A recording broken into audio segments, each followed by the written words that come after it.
Okay, thank you very much. I'm going to try and read quite slowly my notes and my thoughts, so that if you make a note in your own mind, if you come across something you don't quite understand, and ask me about it afterwards. Nearly 40 years ago, I wrote an extended monographic essay on a German painter, an informal painter who was much influenced by the art of Cy Twombly. Sadly, he died in 2017. He'd been born in 1930, so he lived a good, long life. I don't intend to talk about him or his work specifically, but I do want to refer to a book I wrote at the time, a monographic essay, which was published in Germany, and it was German by a publisher called Kohlhammer Verlag. I don't know if they're even still around anymore, but this is in the 1980s. And the book was called Atmen und Malen, Breathing and Painting.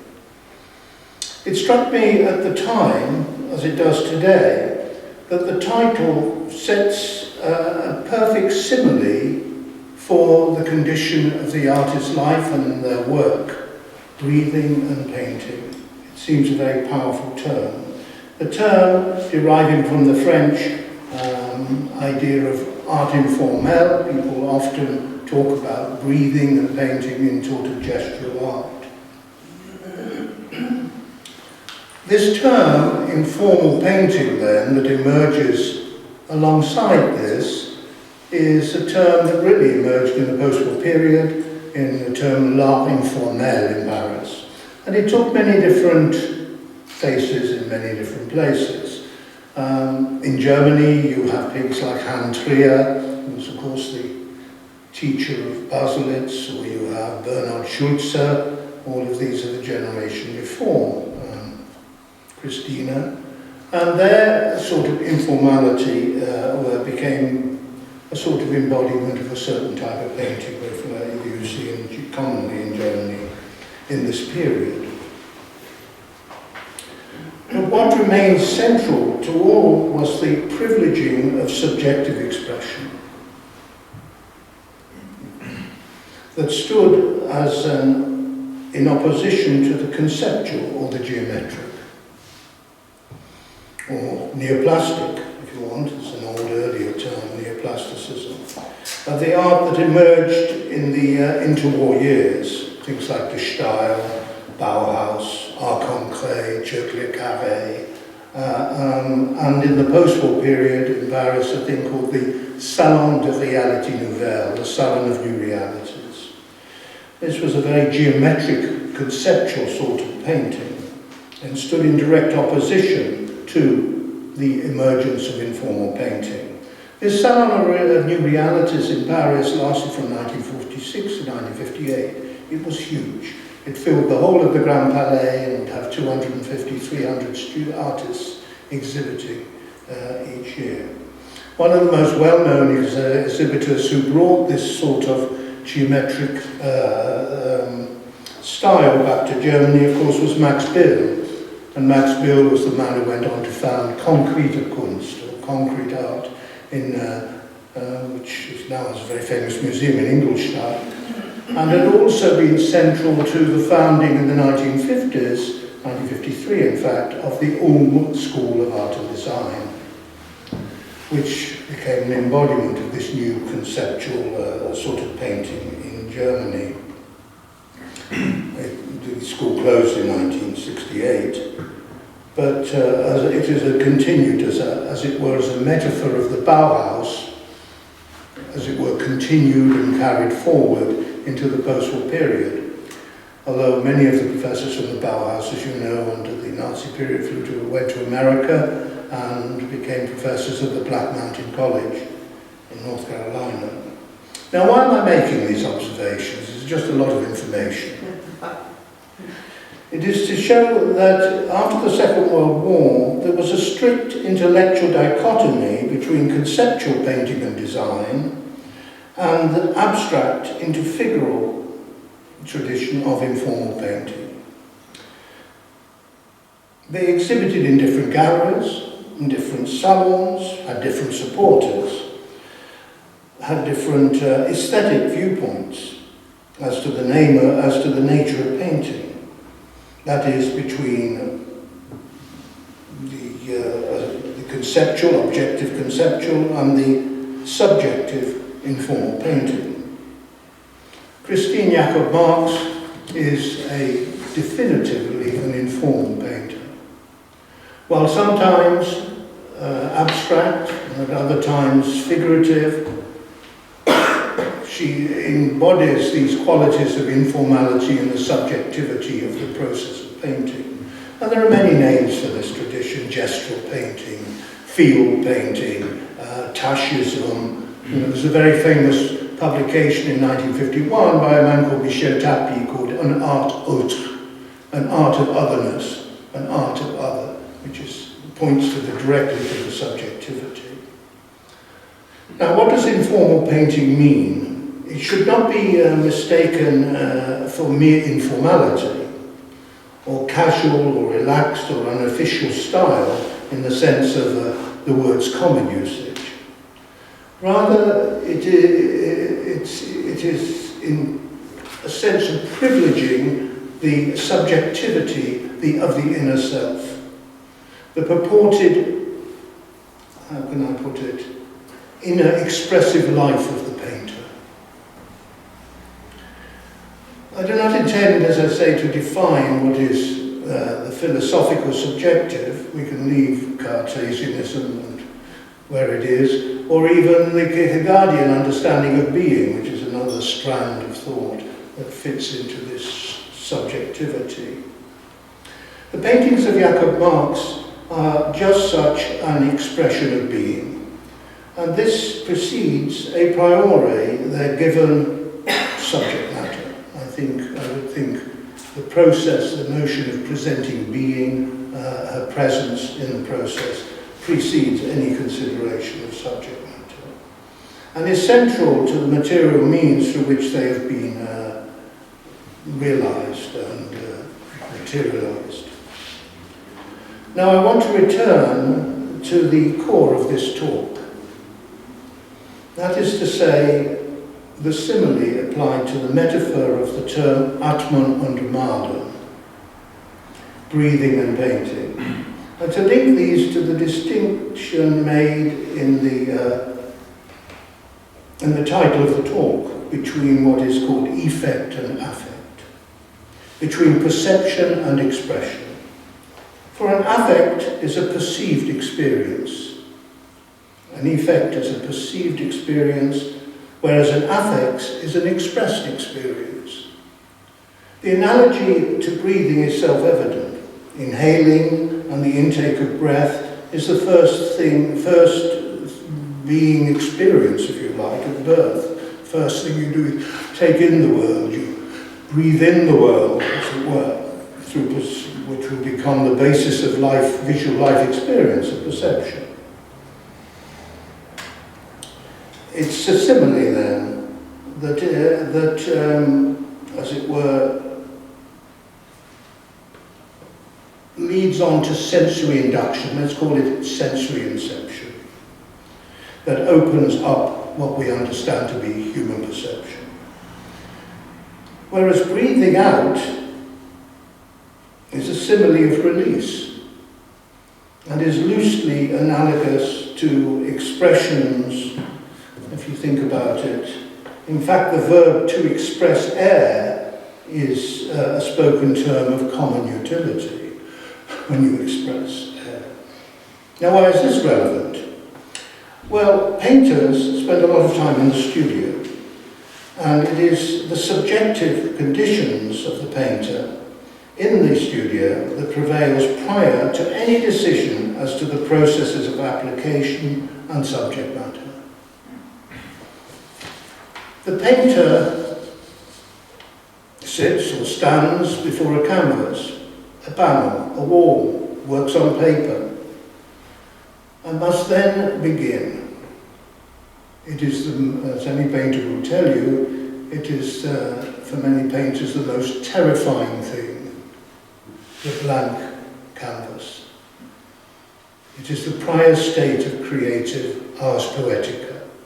This term ars poetica, of course, is coined by Horace, the great Roman poet, in his expression un pictura poetry, as in painting, so in poetry, by which Horace meant the poetry in the widest sense of meaning is an imaginary text. Merits the same careful interpretation that in his day was attributed to painting. A painting is an imaginary text, metaphorically. Or put in more modern terms by the great poet Mallarmé in his famous letter to Henry Casales, the father, the fellow symbolist, and is also his physician and doctor, the terror of a white sheet of paper seems to demand lines of poetry, or so long dreamed of, and which still contain merely a few lines. That terror keeps you away from sacrilege. This is where we can begin to speak of the abstract, sometimes abstracted and figurative paintings of Christine Jackob-Marks. Before her own metaphorical blank sheet of paper, her blank canvas.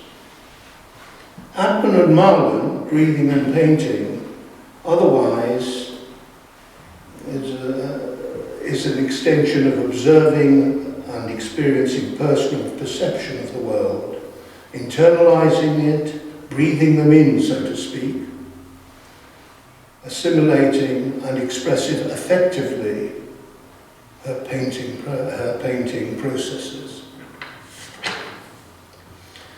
It is at this point that the viewer emerges into the seeing or perceiving through processing, breathing life into them, if you like, and forming their own emotional, affective response. You look at a painting, you take it in through perception, and an emotional response comes in relation to it. Each response may be different from person to person, because each person brings a different life experience to the actual process. So, I want to reinforce what I've just said, the idea of into the descriptive remit between perception and expression. For example, if you look at Monet's impression Sunrise, it's based on an experience of effect. Think of the term, it made an impression on me. It is a perceived experience. It derives from the personal and subjective interpretation of an effect seen in the natural world. Conversely, German Expressionism, Gegner, Schmidt-Rottluff, Bleyl, Heckel, Otto Mulder, Pechstein, Nolde, there are many of them,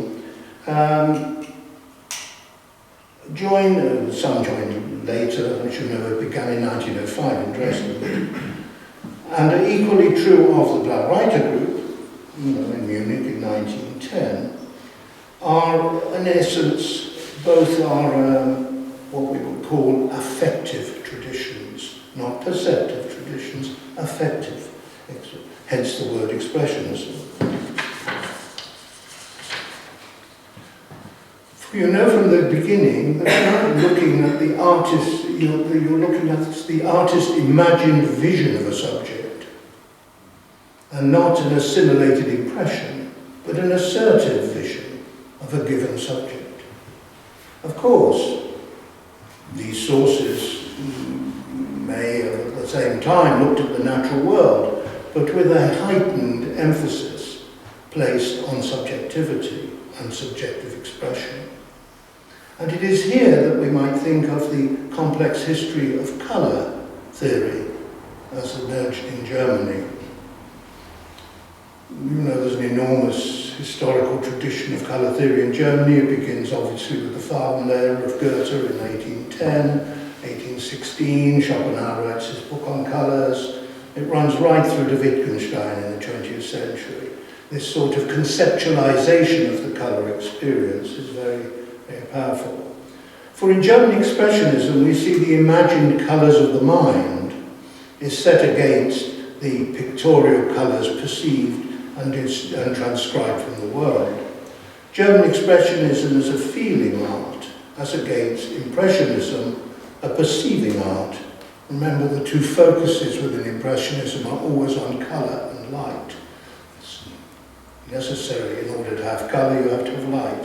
No light, no colour, and so on.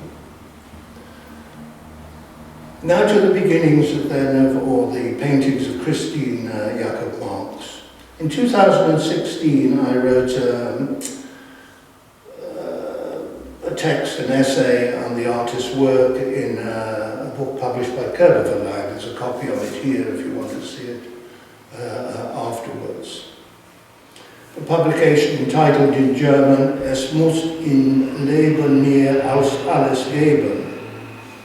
There must be more to life than everything. It's a quote she took from Maurice Sendak, the American child writer, which became the basis for them. My essay was called Landscapes and Light Years, the Alchemical Cosmos. I chose the title for two reasons. Most of the paintings were either abstract or abstracted expressions. Derived landscapes as well as figurative subject matter such as nudes, even animal studies, etc. But my use of the word alchemy is synonymous, and was intended so, with the imagination and the alchemical power of transformation. I remember the philosopher's stone of the alchemist is to turn base metal, lead, into gold. And this forms yet another simile, for that is exactly what painting does. It transforms materials of little commercial value, canvas, paint, panels, etc., and creates extrinsic value.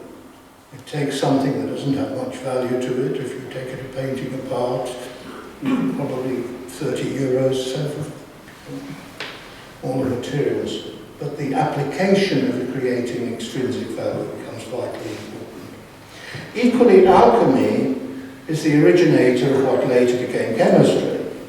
It relates itself to the apothecary, the apotheker, the same historical guild as the painters and doctors. People don't always realise that the painters in the Middle Ages were always in the same guild as doctors and apothecars. Like and St. Luke, who is the patron saint of artists, of course himself was a doctor, or so tradition says he was a doctor. We'll never know. Both, of course, used what we call the pestle and mortar, which I think in German is called the Stossel and Mörser. Was that a good enough pronunciation? To provide the material means, whether grinding herbs for medicaments or grinding pigments for the painter. Alchemy's relationship to material displacement is central to Jackob-Marks' approach to the actual facture of her paintings. And I'm going to talk about facture because I was explaining there isn't a German equivalent word. It's a word used in English to describe the process and way an artist paints. Or to put it exactly, maybe I should put it by its definition.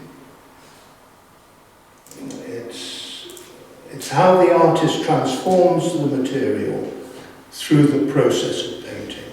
This is what is known as painting facture. The quality of the execution of a painting, the artist's characteristic handling of paint. This is facture. This is important, for the expressive tendencies of Jackob-Marks, and was no doubt shaped by her early studies at the Hochschule der Kunst in the 1960s. Since the actual process of painting precedes the meaningful determination of subject matter in her work, as I've already stated. It would be wrong, therefore, to see Jackob-Marks as a compositional painter, as if there is a sort of premeditated design that was thereafter executed or coloured in. She is a painting process painter, and for her paintings emerge primarily within the act of painting itself. While at times she makes drawings, even semi-automatic drawings, as I've seen, if I recall, some years ago, and linear expressions on occasions. They are not in any sense studies for paintings. They are not disegno, as the Italians would say, or compositional studies for her paintings, but represent free-form expression of differentiated mark-making. I don't have time today, but if I were going at greater length, you would have to think of them in relation to music. Musical is a very important aspect in the background and life of Christina, and so there is a sort of syncopated quality about these drawings that we're not talking about today. Okay.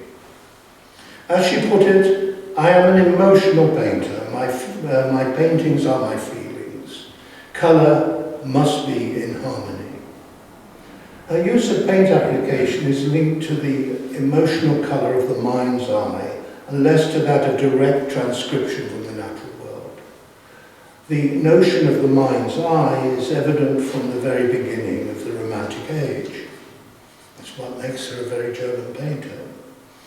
Though through to today, for Edward Burke's theory of the sublime is effective, imagined transposition of awe and wonder. There are two traditions of sublime imagery. Edmund Burke, the great English philosopher, he says it's to do with the effect. You know, when you see a landscape, a natural event, a phenomenon, you go, oh, wow, that is effect. And that is very different from, say, what we would call the German Romantic idea of, which comes from Immanuel Kant, which is affective, an internal vision assimilated through the effect and expressed affectively. And the obvious case of, just to use a paradigm example, is Caspar David Friedrich, of course. The painter should paint not only what is in front of him, but also what he sees inside himself. Or close your bodily eye, that you may see your pictures first, and the eye of the spirit. Now, this could also apply to someone like, say, Otto Mark. He says, colour is the ultimate in art. It is still and will always remain a mystery to us. We can only apprehend it intuitively. Again, these are typical ideas that run through the German expressive tradition. Or Goethe's famous subtitle of the Fabeln era is called For the Psychology of Colour and Emotion. Remember what I've just said? Christina says, I am an emotional painter. And Christine Jackob-Marks embodies this tradition of a very German notion of abstractive emotional expression.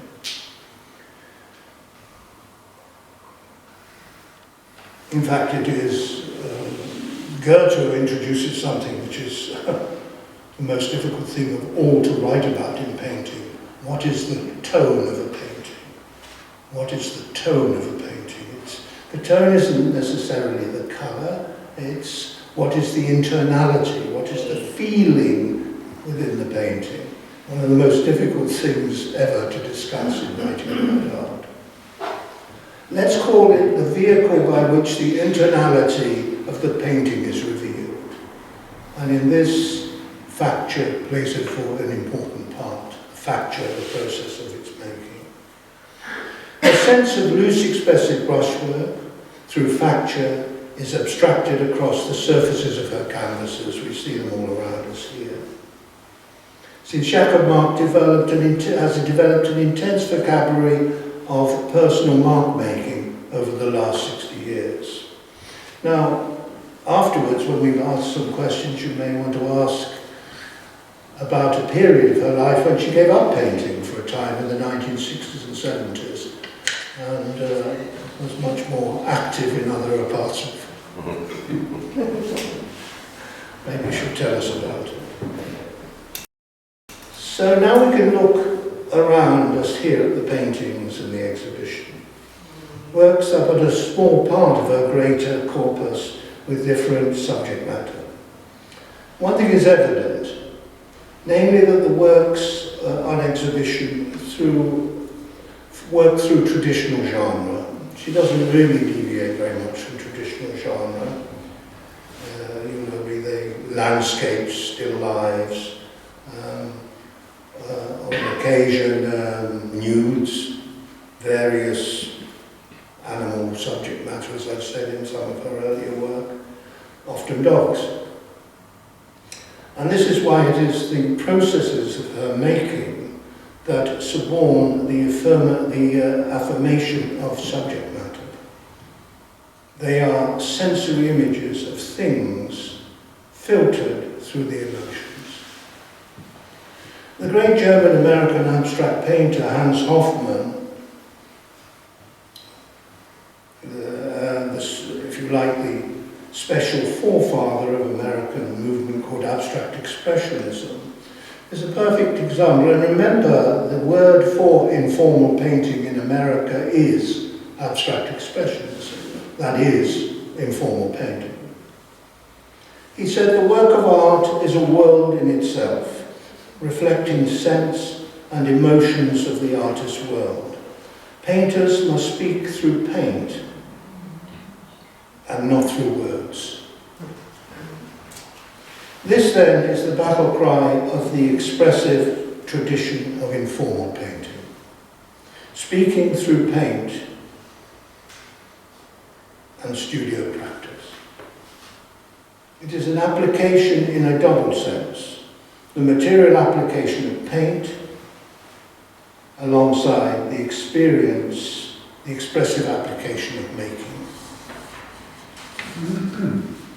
Christine Jackob-Marks' facture and use of paint is the measure of her work. And genre subjects chosen, landscape, still life, semi-abstract, in the current exhibition are realized through their own unique language of painterly mark making. These operate through thick and thin paint applications, brush, by brush and other means, I don't know to what extent she uses the palette knife, if she does or doesn't, with various paint textures, the thinness, the thickness of the paint, sometimes seemingly applied expressively, wet in wet, working wet paint into pre-existing wet paint. But what is most remarkable is the artist's use of expressive colour, operating in terms both of complement and contrast. It is her abstracted sense of colour saturation that is most immediately German. That is to say, colours presented from the world, filtered through the abstract prism of the mind's eye.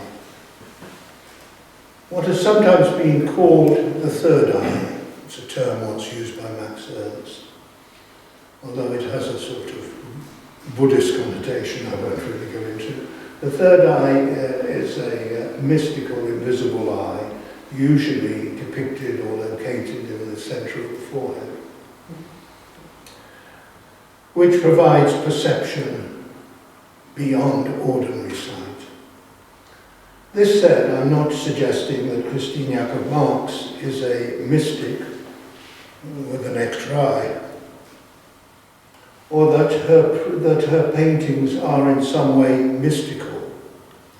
Rather, I should say, she is very much in the tradition of German painting, though not in any sense a neo-expressionist. And I want to make a clear distinction here, because she was educated in the 60s in painting. This is the age of the Pandemonium Manifesto, of Baselitz, the Grossgerschener Strasse group of Lupertz, Oerdinger, and she's not part of that tradition. In a way, she's much more in the mainstream vein of German expressionism, or at least that's how I see her work.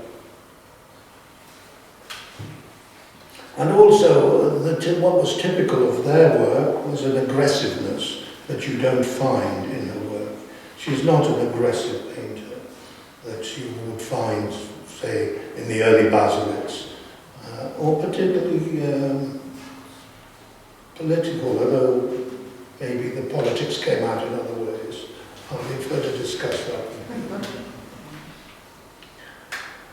Yet as a painter, she has driven forward for the last 60 years a sustained vision of personal representation. In her informal painting, a perceived effect leads immediately to an aggressive affect. In the studio, the expressive simile is meaningful then to speak of breathing and painting, that draws on the inner life of herself. Max Beckmann says it best: art is creative for the sake of realization, not for amusement, for transfiguration, not for the sake of play. It is the quest of ourself that drives us along the internal and never-ending journey we must all make. Thank you.